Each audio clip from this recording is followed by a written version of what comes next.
अस्सलाम वालेकुम। मेरा नाम है दानिश मकसूद और आप देख रहे हैं मेरा YouTube channel Dawn News editorials. आज है 11 जून 2020। तो आज मैं आपसे डॉन का एडिटोरियल करा रहा हूँ और दो तर्जुमे के साथ। वो है WHO एडवाइस। WHO क्या है? World Health Organization. और इसने एडवाइस दी है किसे? पाकिस्तानी गवर्नमेंट को। और इन्होंने क्या कहा है, क्योंकि उन्होंने कहा कि जी पाकिस्तान में जो है वो कोरोना वायरस के केसेस की तादाद बहुत बढ़ चुकी है जब से ये लॉकडाउन में नरमी की गई है। तो उन्होंने लेटर लिखा है पाकिस्तानी गवर्नमेंट को कि आपको ऐसे करना चाहिए कि 15 दिन के लिए जो है ना वो आपको लॉकडाउन करना चाहिए, और 15 दिन जो है ना वो आपको कारोबार और जो ज़िंदगी है कि मामूल के मुताबिक आपको रखनी चाहिए 15 दिन, और 15 दिन आपको मुकम्मल लॉकडाउन रखना चाहिए। तो ये इन्होंने साथ उन्होंने वजूहात बताई हैं कि क्यों WHO की जानिब से कहा जा रहा है कि जी आपको इस तरह करना चाहिए। तो उन्होंने वो वजूहात बताई हैं, वो भी हम देखते हैं। और उसके बाद ये देखते हैं कि क्या पाकिस्तानी गवर्नमेंट जो है वो WHO की बात मानने को तैयार है कि नहीं। ठीक है। अच्छा, अब इसमें पहली चीज़ हम क्या देखते हैं, पहले मैं आपको 3-4 मिनट में वोकैबुलरी करवा देता हूँ। अगर आपने डायरेक्ट एडिटोरियल देखना है तो 3-4 मिनट के लिए स्किप कर दीजिएगा। अच्छा, अब WHO's एडवाइस अब अगर आप देखें, काफ़ी लोगों को ये कन्फ्यूजन आती है। वो एक चीज़ आती है, एक हमारे पास एडवाइस होता है CE और साथ हमारे पास होता है एडवाइस SE। इसका हम फ़र्क देख लेते हैं, दोनों में फ़र्क क्या होता है। और यहाँ पे क्या यूज़ हुआ हुआ है? CE यूज़ हुआ हुआ है। अच्छा, अब पहले CE वाला एडवाइस देखते हैं। एडवाइस जो होता है C के साथ, उसका मतलब होता है कि वो एज नाउन इस्तेमाल हुआ है, और इसका मतलब होता है कि आप सजेशन के जी व्हाट यू शुड डू, कि आपको क्या करना चाहिए। ठीक है। तो ये हमारे पास यहाँ पे एडिटोरियल में जो है एडवाइस हमारे पास एज नाउन यूज़ हुआ है। और दूसरा जो एडवाइस S के साथ होता है वो क्या होता है? वो वर्ब के साथ होता है, जिसका क्या मतलब होता है? Which that means to suggest what should be done. ठीक है। ये अब आपने देख लिया कि ये हमारे पास एडवाइस जो है वो नाउन के तौर पे इस्तेमाल हुआ है। आगे हम देख लेते हैं। एक हमारे पास इसमें है writing was on the wall. अब इसका क्या मतलब है? पहले हम सारी वोकेबलरी एक साथ देख लेते हैं, फिर हम ऊपर चलेंगे। इनका writing is on the wall. Writing is on the wall होता है कि कोई एक बहुत कोई बुरा काम होना और हमें पता हो कि भाई ऐसा हो के रहेगा, तो उससे हम कहते हैं कि भाई राइटिंग ऑन द वॉल है, कि यानी कि ये जो एक अनप्लेजेंट हैपनिंग है वो हो के रहेगी।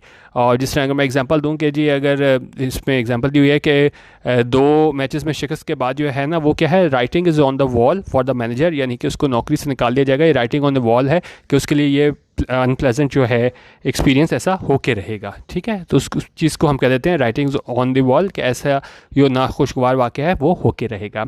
स्पाइक का मतलब होता है किसी चीज़ का बढ़ना, और एडिटोरियल में स्पाइक का क्या मतलब हुआ है कि कोरोना वायरस के केसेस की तादाद में इजाफा होना, स्पाइक होना। ठीक है। ओइंग टू का मतलब होता है किसी चीज़ की वजह से कोई काम हुआ हो ना। जिस तरह अगर हम कहें कि जी बिकॉज ऑफ और ऑन अकाउंट ऑफ। ठीक है। और इसके सिमिलर मीनिंग्स में ओइंग टू के क्या आ जाते हैं? Because of, as a result of, on account of, on grounds of, due to, as a consequence of, thanks to, through, by reason of. ठीक है। बेसिकली कि ओइंग टू कि किसकी वजह से कोई काम हुआ तो उसको हम बोलते हैं ओइंग टू। और ज़्यादा अप्रोप्रिएट जो है वो एज अ रिजल्ट ऑफ और ऑन अकाउंट ऑफ, ये ज़्यादा अप्रोप्रिएट है इस एडिटोरियल के हवाले से। ट्रांसमिशन होता है मुंतकिली, और यहाँ पे ट्रांसमिशन किस क्या बात हुई है? यहाँ पे बात हुई है कि एक वायरस जो है वो एक शख्स से दूसरे शख्स में जो मुंतकिली का जो है ना काम, उसको हम यहाँ पे बोल रहे हैं ट्रांसमिशन। उसके अलावा एक और वर्ड यूज़ हुआ है, वो है सर्वेलेंस। सर्वेलेंस होता है किस चीज़ को आप मॉनिटर करना, इंस्पेक्शन करना। ठीक है। उसको क्लोजली वॉच करना। और यहाँ पे सर्वेलेंस किस हवाले से, जो कोरोना वायरस के इसकी तादाद में इजाफा हो रहा है उस हवाले से सर्वेलेंस की बात हो रही है। क्लोजर होता है किसी चीज़ का मुकम्मल बंद हो जाना, यानी कि जब ये सारा कोरोना वायरस का सिलसिला आया था, लॉकडाउन लगा था, तो सारी क्या किया गया था? मुकम्मल हमें क्लोजर देखने को मिला था। ठीक है। जिस तरह है the hospitals that face closure. और उसके अलावा और दूसरा इससे नाम हमारे पास हो जाएगा इसका शट डाउन, मुकम्मल तौर पे बंद कोई कर देते हैं ना, उसको हम क्लोजर बोलते हैं। अच्छा, ओवरवेल्म्ड इस्तेमाल हुआ है। ओवरवेल्म का ये मतलब होता है कि कोई इसमें मैं आपको सारे मीनिंग्स करा रहा हूँ इस एडिटोरियल के हवाले से। ठीक है। इस एडिटोरियल के हवाले से ये है कि कोई ऐसा इवेंट हो, कोई फीलिंग हो, ये है आपको बिल्कुल आपके लिए मगलूब हो जाए, आप बिल्कुल जो हो ना वो कुछ करने के काबिल ना रहो उसको डील करने के मुताबिक। और यहाँ पे ओवरवेल्म्ड किस हवाले से बात हुई है कि जो हमारे पास हेल्थ सेक्टर पे जो है वो हमारा बिल्कुल ओवरवेलम हो गया है। किस वजह से? क्योंकि हमारे पास मरीज़ों की तादाद कोरोना वायरस की बहुत ज़्यादा हो गई, हमारे पास वेंटिलेटर नहीं है, तो उस हवाले से इन्होंने ओवरवेलम्ड की बात की है। इल अफोर्ड का मतलब होता है कि जब आप जो है ना कोई भी चीज़ को ना, to be enable to do something without having problems और बीइंग सीरियसली हार्म्ड। ठीक है। यानी कि आप वो काम ना कर सको जब तक आपको उसमें कोई आप कह लें कि नुकसान ना हो ना, ill afford, definition of ill afford. Consensus होता है जनरल एग्रीमेंट, अभी आपको जल्दी जल्दी बता रहा हूँ, बाकी ऊपर हम इसको डिटेल में भी देख लेते हैं। तो कंसेंसस होता है बिल्कुल बाहमी इत्तेफाक राय, आप इसे कह लें।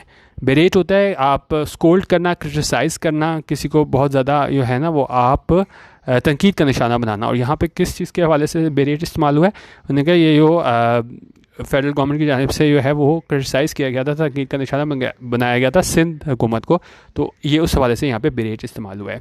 अंडरलाइन होता है किसी चीज़ की इंपॉर्टेंस ज़ाहिर करना, जिस तरह अगर हमने कोई चीज़ इंपॉर्टेंट चीज़ भी हो तो उसको हम अंडरलाइन कर लेते हैं इंपॉर्टेंस शो करने के लिए। तो ये यहाँ पे भी अंडरलाइन का क्या मतलब होता है, किसी चीज़ पे इंपॉर्टेंस देना, जिस तरह सिमिलर मीनिंग्स हो जाता है हमारे पास अंडरस्कोर, मार्क। हीड क्या होता है, किसी चीज़ को है ना वो आप पे अटेंशन करना, कोई चीज़ मान लेना, ठीक है। जिस तरह he should have heeded the warnings, कि उसे जो है ना वो ध्यान देना चाहिए था उस जानिब, वार्निंग्स की जानिब, ठीक है। हीड होता है उस तरफ ध्यान देना। और यहाँ पे किस हवाले से हुआ है कि जो WHO ने वार्निंग दी है तो उस पर क्या पाकिस्तानी गवर्नमेंट जो है वो हीड करेगी नहीं, यानी कि वो उस पर गौर करेगी कि नहीं, ठीक है। अच्छा, बाकी एडवाइस का मैंने आपको बता दिया। बाकी हम वापस स्टार्ट करते हैं आज का एडिटोरियल। अभी कह रहे हैं writing was on the wall from the start. अब इसका क्या मतलब है कि एक ऐसा नाखुशगवार वाक़या जो कि हमें पता था ऐसा हो के रहेगा। The writing was on the wall from the start, यानी कि शुरू से जब से हमारे पास कोरोना वायरस आया है तो यही हमें पता था कि भाई ये writing was on the wall है, यानी कि बाद में जो है जिस तरह केसेस की तादाद में इजाफा हुआ है तो नाखुशगवार जो है सिचुएशन वो हो के रहेगी। Only the government refuse to see it, उन्होंने कहा सिर्फ गवर्नमेंट ने जो है ना वो इनकार किया, क्या करना है ये देखने से ये सिचुएशन जो आगे हो मतलब मुस्तकबिल में बननी थी, सिर्फ गवर्नमेंट ने उसका इनकार किया। नाउ अब क्या है, the WHO's letter to the provinces, WHO ने, वर्ल्ड हेल्थ ऑर्गेनाइजेशन ने क्या है लेटर लिखा है किसे, प्रोविंसेस को, सूबों को। और उसमें क्या किया उन्होंने, एक्सप्रेसिंग कंसर्न्स, उन्होंने अपने खदशात का इजहार किया है किस चीज़ पे, over the steep spike in COVID-19 infections across the country. किस चीज़ पे खदशात का इजहार किया है कि ये तेज़ी से ये COVID-19 के इन्फेक्शंस बढ़े हैं पूरे मुल्क में, उस हवाले से उन्होंने खदशात का इजहार किया है। ओइंग टू क्या मतलब बताया था कि किसकी वजह से, और किसकी वजह से केसेस बढ़े हैं, easing the lockdown without effective disease transmission control और सर्वेलेंस सिस्टम्स, क्योंकि जो है हमारे पास जो ईज़ तो कर दिए गए थे मैयर्स इसमें लॉकडाउन में, लेकिन हमने क्या किया है, हमने नहीं बनाए थे इफ़ेक्टिव डिज़ीज़ ट्रांसमिशन कंट्रोल के, किस तरह हमने डिज़ीज़ को मुंतकिल होने से रोकना है, और सर्वेलेंस सिस्टम्स, ना ही हमारे पास सर्वेलेंस सिस्टम्स थे जिस तरह मॉनिटरिंग का, क्लोज ऑब्जर्वेशन का, कोई हमारे पास ऐसा सिस्टम नहीं था। और इस सारी चीज़ों ने क्या किया है, has only confirmed our worst fear, और इसने सिर्फ कन्फर्म किया है, यकीन में बदला है जो हमारे वर्स्ट फियर्स थे कि भाई इतने बुरे हालात हो ना जाएँ, तो उन्होंने कहा ऐसा हो गया, लेकिन सिर्फ गवर्नमेंट ने है ना वो ये चीज़ नहीं मानी, ठीक है, कि ऐसा होगा। The government had erred in lifting restrictions and opening up the economy after 2 months of closure. उनका गवर्नमेंट ने क्या किया, had erred, पास्ट परफेक्ट का इसमें क्या मतलब हो गया कि गवर्नमेंट ने गलती की क्या करने में, इन लिफ्टिंग रिस्ट्रिक्शंस पाबंदियाँ उठाने में उन्होंने गलती की, and opening up the economy, और उन्होंने मईशत को जब दोबारा जो है इसको ओपन अप किया, कब किया, आफ्टर 2 months ऑफ क्लोजर, ये 2 महीने बंद रखने के बाद जब इन्होंने इसको दोबारा ओपन किया और इसमें रिस्ट्रिक्शंस में नरमी लाई, तो ये क्या था, गवर्नमेंट की जानिब से गलत फैसला था। Its action have caused infections to spike and overwhelm the countries already over stressed public health infrastructure. उनका इसके जो एक्शंस हैं यहाँ, इट्स किसके लिए इस्तेमाल हुआ है, गवर्नमेंट के लिए। गवर्नमेंट के एक्शंस थे जो इन्होंने स्टेप्स लिए थे, उसने क्या किया है, have caused, present perfect, have caused infections, उसकी वजह से इन्फेक्शंस हुए हैं, और वो क्या हुए हैं, टू स्पाइक के वो जो इन्फेक्शंस थे उनकी तादाद में इजाफा हुआ है, एंड ओवरवेलम जैसे मैंने आपको बताया था कि कोई एक ऐसी सिचुएशन में आपको ला खड़ा कर देना जहाँ कि आपको समझ ना आए कि हमने क्या करना, बिल्कुल आप जो है ना वो आप पे अगली चीज़ हावी हो जाए। और यहाँ पे क्या है, ये हमारा पहले ही मुल्क का जो है पब्लिक हेल्थ सिस्टम है वो क्या है, ओवर स्ट्रेस्ड है ना, तो उस वजह से जो है वो ओवरवेलम हो गया है हमारा पब्लिक हेल्थ इंफ्रास्ट्रक्चर, क्योंकि अब हमारे पास क्या है, कैपेसिटी ख़त्म हो गई है, ठीक है। और हमें समझ नहीं आ रही कि हमने इस सिचुएशन में क्या करना है, जब हमारा बिल्कुल अब एक तरीके से हेल्थ सिस्टम जो है वो मफलूज हो गया है। Every call for extension in the virus lockdown was dismissed as an elitist plan. उन्हें क्या, तमाम जो लोगों की जानिब से मुतालबे किए गए थे फॉर एक्सटेंशन के, जी इसकी उसमें इजाफा कर दिया जाए लॉकडाउन में, वॉज डिसमिस्ड, उससे रद्द कर दिया गया एज एन एलिटिस्ट प्लान कि भाई ये तो बिल्कुल एलीट लोगों वालों की का प्लान लगता है कि जी आप लॉकडाउन कर लो, घर बैठे रहो, अब जो गरीब है वो क्या करेगा, जो अमीर है वो तो घर बैठ के खा लेगा, तो उसको हम एलिटिस्ट प्लान ही बोल सकते हैं। असल में जो है वो गरीब का हमें देखना पड़ेगा कि भाई उसके लिए लॉकडाउन खोलना पड़ेगा। The lockdown was lifted on the plea that Pakistan could ill afford a longer closure as the shuttered economy would kill more poor people than would COVID-19 infections। उनका लॉकडाउन जो है वो लिफ्ट कर दिया गया, यानी उठा दिया गया। ये क्या है, पास इंडेफिनेट का पैसिव ऑन द प्ली। और ये किस वजह से उठाया गया ये लॉकडाउन, कि पाकिस्तान कुड इल अफोर्ड, यानी कि पाकिस्तान अफोर्ड नहीं कर सकता क्या चीज़, अ लॉन्गर क्लोजर, यानी कि 2 महीने से मज़ीद मुद्दत के लिए है ना वो लॉकडाउन जो है वो अफोर्ड नहीं कर सकता। और क्यों नहीं कर सकता, as the shuttered economy would kill more people, क्योंकि जो हमारी इकॉनमी बिल्कुल तबाह मीशत है वो ज़्यादा लोगों को मार देगी बनस्बत के जितने लोग जो हैं कोविड-19 इन्फेक्शन की वजह से मरेंगे। कंसेंसस क्या होता है, आपके बाहमी इत्तेफाक राय वाज मिसिंग, यानी कि हमें कहीं पे इत्तेफाक राय नज़र नहीं आया। कब नहीं नज़र आया, एज द सेंटर बेरेटेड सिंध। बेरेटेड होता है आप तनकीद करना, बहुत ज़्यादा क्रिटिसाइज़ करना। उन्होंने कहा ये सेंटर था, फेडरल गवर्नमेंट थी, उसने क्या किया, बेरेटेड सिंध, यानी कि बहुत ज़्यादा तनकीद की सिंध पे। किस वजह से तनकीद की, फॉर परसुइंग स्ट्रिक्टर मेजर्स के यो सिंध में, क्योंकि ज़ाहिर है उन्होंने पहले लॉकडाउन के तरफ उन्होंने सारा रुझान किया था, ये तो पंजाब में तो बाद में आया था। तो उन्होंने कहा, उन्होंने तनकीद का निशान बनाया सिंध को कि आप क्यों जो है वो इसको लॉकडाउन की तरफ लेके जा रहे हैं, क्यों स्ट्रिक्टर मेजर्स को अडॉप्ट कर रहे हैं, and encourage businesses to demand the removal of restrictions. और वहाँ पे फेडरल गवर्नमेंट ने डिमांड की थी इसमें बिजनेसेस से कि भाई आप जो हैं वो पाबंदियों को हटाएं, रिमूव करें और बिज़नेस को बिल्कुल एक नॉर्मल तरीके से चलाएं। It was also troubling to note the superior judiciary's view that COVID-19 apparently is not a pandemic in Pakistan।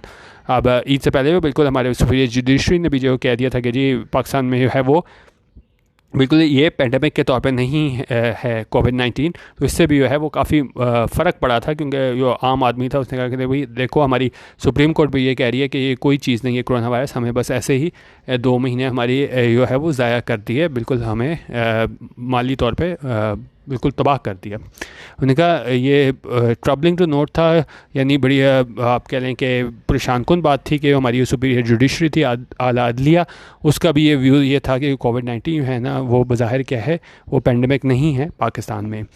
अच्छा, अब आगे वजूहात बता रहे हैं कि क्यों WHO ने कहा है कि भाई आपको इस तरह ये लॉकडाउन दोबारा कर देना चाहिए। A month after the government order the easing of virus restrictions, उसने कहा 1 महीने बाद जो गवर्नमेंट ने ऑर्डर किया था कि ये वायरस रिस्ट्रिक्शंस जो हैं इनको आप क्या कर दिया जाए, उसमें आसानी लेके आएँ, यानी कि पाबंदियों में नरमी लेके आएँ। उसमें फिर उसके बाद क्या हुआ है, द कंट्री हैज़ कन्फर्म्ड, जो कंट्री है हमारा मुल्क है उसने क्या है कन्फर्म किया है कि क्या कन्फर्म किया है, मोर देन 115,000 इन्फेक्शंस, के हमारे पास 1,15,000 लोगों में जो है ना ये वायरस जो है उसकी तशखीस हो चुकी है, एंड सम 2,300 डेथ्स, और 2,300 लोग जो है ना वो इस मौजूद वायरस की वजह से जाँ भाग हो चुके हैं। With each day recording a higher number of cases, और हर गुजरते दिन के साथ जो है ना वो हमारा सबसे ज़्यादा केसेस रिकॉर्ड किए जा रहे हैं। अब फिर अब ओवरऑल सिचुएशन बता रहे हैं कि पाकिस्तान की पूरी दुनिया के मुकाबले में क्या हालात हैं। Now, Pakistan ranks 15th on the list of countries with the most COVID-19 infections and is among the top 10 reporting the highest number of new cases। उन्होंने कहा अब हमारा मुल्क जो है वो क्या है 15वें नंबर पे आ चुका है ऐसे ममालिक की लिस्ट में जो कि सबसे ज़्यादा कोविड-19 इन्फेक्शन की वजह से मुतासर हुए हैं, और ऐसे टॉप 10 ममालिक में शामिल है जो कि रिपोर्ट कर रहे हैं कि highest number of new cases, जहाँ रोज़ नए जो केसेस की तादाद में इजाफा हो रहा है उसमें पाकिस्तान टॉप 10 में है।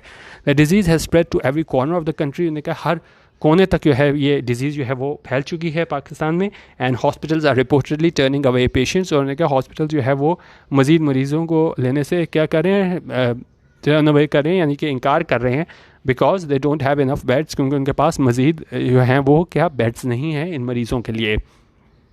The health authorities say the outbreak will not peak before August, और हेल्थ अथॉरिटीज़ क्या कह रहे हैं कि भाई ये आउटब्रेक जो है ये वबा है विल नॉट पीक, पीक का क्या मतलब होता है कोई इंतहा पे पहुंचना, ठीक है, तो वो नहीं पहुंचेगी कब तक, उन्होंने कहा बिफोर अगस्त, उन्होंने कहा अगस्त में जो हमारे पास यानी कि सबसे ज़्यादा केसेस होंगे। एंड येट फिर भी डिस्पाइट दिस ग्रेम सिचुएशन, उन्होंने कहा इस सारी बुरी सिचुएशन के बाद भी government continues to send out confusing messages. उन्होंने कहा गवर्नमेंट अभी भी क्या है वो कन्फ्यूजिंग मैसेजेस दे रही है, यानी कि क्लियर लोगों को कह नहीं रही कि भाई आप इससे अपने आप को बचाव करें कोरोना वायरस से। To the public with politicians often seen, उन्होंने कहा, और पॉलिटिशियंस जो सियासतदान हैं वो अक्सर देखे जाते हैं विदाउट अ मास्क, बगैर मास्क के, and not observing social distancing guidelines, और जो हैं हमारे पास सोशल डिस्टेंसिंग गाइडलाइंस उनको भी फॉलो नहीं कर रहे। The WHO letter says, अच्छा अब WHO को लेटर क्या कहता है? WHO letter says, इनका लेटर कहता है that डिजीज़ ट्रांसमिशन, कि डिजीज़ जो है ये मुंतकिली जो है इस स्टीप, उन्होंने कहा ये जो मुंतकिल हो रहा है एक से दूसरे में वो बड़ा स्टीप है, and the health system isn't capable of detecting, testing, isolating and treating every case। और जो हमारा हेल्थ सिस्टम है वो नहीं इस काबिल कि वो डिटेक्ट कर सके, तशखीस कर सके, टेस्ट कर सके, आइसोलेट कर सके उन लोगों को जो वाकई इस बीमारी का शिकार हो गए, और ट्रीट कर सके every case, and tracing every contact. और ना ही उनके पास इस चीज़ की आप कह रहे हैं कि कैपेबिलिटी है, अहलियत है कि वो क्या कर सकें, कैपेसिटी है कि वो उसको ट्रेस करें कि कोई ऐसा शख्स जो एक से दूसरे पे जिसने की वजह से वायरस मुंतकिल हुआ तो उसे ट्रेस किया जा सके। इट ऑल्सो पॉइंट आउट, और ये भी पॉइंट आउट किया है WHO ने, that a high positivity rate of 24%, कि उन्होंने कहा जो पॉजिटिविटी रेट है हमारा वो कितना है 24%, which is above the required level of 5%। उन्होंने कहा जो पॉजिटिविटी रेट है ना वो बहुत ज़्यादा है, जो रिक्वायर्ड लेवल है 5% उससे। तो अभी उन्होंने कहा कि अभी कितना है हमारा 24%। अंडरलाइंस द सीरियसनेस, और ये शो करता है क्या चीज़, इस इंपॉर्टेंस को, किस चीज़ की, सीरियसनेस ऑफ द सिचुएशन के मामला कितना गंभीर हो चुका हुआ है, and the poor efforts of the government. और ये कि वो आप कह सकते हैं कि पुअर एफर्ट्स थी, यानी कि बेहतर इनकी जानिब से काविश नहीं थी गवर्नमेंट की जानिब से इस सिलसिले में। इट अर्जेस द प्रोविंसेस, और ये अर्ज करे प्रोविंसेस को, ज़ोर दे रहे हैं प्रोविंसेस को कि क्या करें, to enhance daily testing capacity, कि आप अपनी जो डेली टेस्टिंग कैपेसिटी है उसको इन्हांस करें, उसको बढ़ाएं, कहाँ तक लेके जाएं, टू 50,000 टू असेस। उन्होंने कहा अपनी आप डेली टेस्टिंग कैपेसिटी को 50,000 तक लेके जाएं, ताकि क्या कर सकें, तो असेस कर सकें, जान सकें कि actual prevalence of the corona virus beside strengthening the surveillance system. उन्होंने कहा ताकि हम जान सकें कि एक्चुअल कितने लोग जो हैं ना वो इस वायरस का शिकार हैं, और इसके अलावा क्या है, beside strengthening the surveillance system. और साथ ही हमें एक तो ये करना चाहिए कि 50,000 तक हम अपनी टेस्टिंग कैपेसिटी लेके जाएं ताकि हम एक्चुअल केसेस को जान सकें, और साथ ही हमें अपना सर्विलेंस सिस्टम जो है उसको भी स्ट्रेंथन करें, उसको भी क्या करें, मजबूत करें।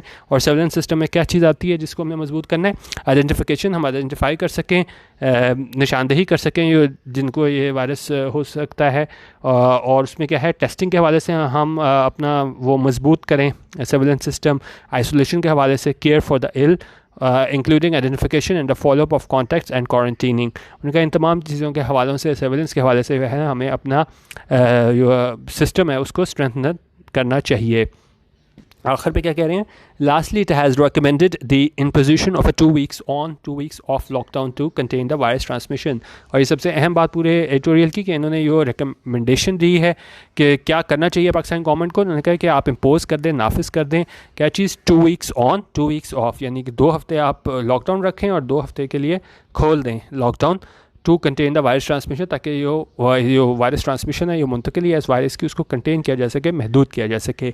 The government disregarded expert advice, उन्होंने कहा गवर्नमेंट ने क्या किया, डिसरिगार्ड किया, यानी कि किसी खातिर में ना लाना, किसी बात को ना मानना। उन्होंने कहा ये एक्सपर्ट एडवाइस थी। यहाँ भी देखें हमारे पास क्या है, सी यूज़ हुआ है, expert advice. When doctors call for banning congregations, जब डॉक्टर्स ने कहा था कि क्या कर दें आप, कॉन्ग्रीगेशन जो होते हैं, इज्तिमात, उसे क्या है, बैन कर दें। एंड इंश्योरिंग, और यकीनी बनाएं, the strict implementation of social distancing, क्या ये इसको नाफिज कराएं सोशल डिस्टेंसिंग को स्ट्रिक्टली।